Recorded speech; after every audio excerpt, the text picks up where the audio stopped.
ऐगिरि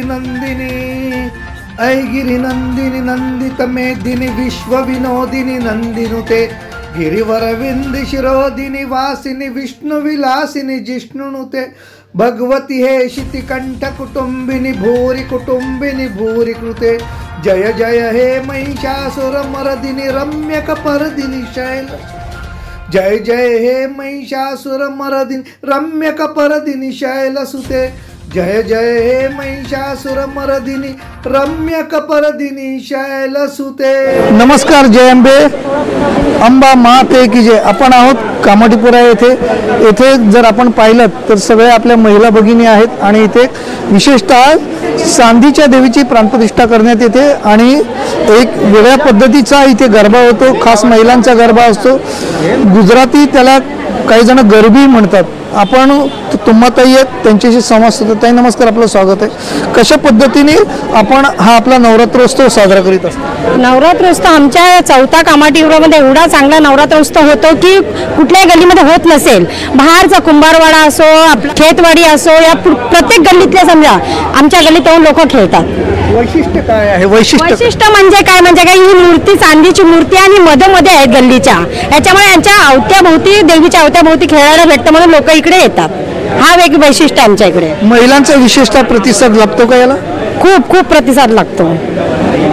गरबीमध्ये नेमकं कशा पद्धतीने असतं तुमचं गरबा? हाताने खेळतात दांडिया? हाताने गरबा खेळतो आम्ही।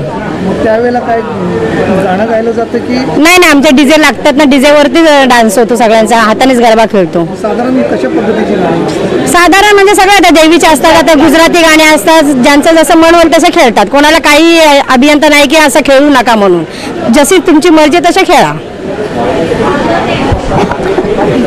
देवीचा नवरात्रोत्सव मोठ्या उत्साहात या महिला भगिनी साजरा करत असतात। माळा घटस्थापना होते, छोटीशी मूर्ती आहे, चांदीची आकर्षक आहे आणि तुम्ही जर पाहिलं तर फेर धरून देवीला मध्यभागी स्थानापन्न केलेला आहे छोट्याशा मंडपामध्ये।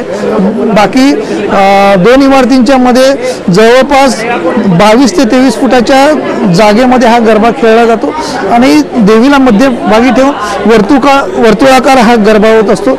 देवीची जी आराधना असते ती या 9 दिवसामध्ये महिला भगिनी मोठ्या आनंद उत्साहात आणि हर्षोल्लासात करत असतात आणि अष्टमीला होम असतो आणि मोठ्या प्रमाणामध्ये होमाला महिला भाविक येतात। पोळ्याचा त्या ठिकाणी बळी दिला जातो। देवीला पूर्णाहुती होमामध्ये देण्यात येते, ती नारळाची असते आणि अशा पद्धतीने नवरात्र साजरा होत असताना दसऱ्याला विजयादशमीचं सोनं लुटून दसऱ्याचं समापन होतं। मुंबई कामाठीपुरा येथून कॅमेरामॅन प्रथमेश म्हात्रे यांच्यासह पत्रकार दिनेश मराठे, मुंबई। धन्यवाद।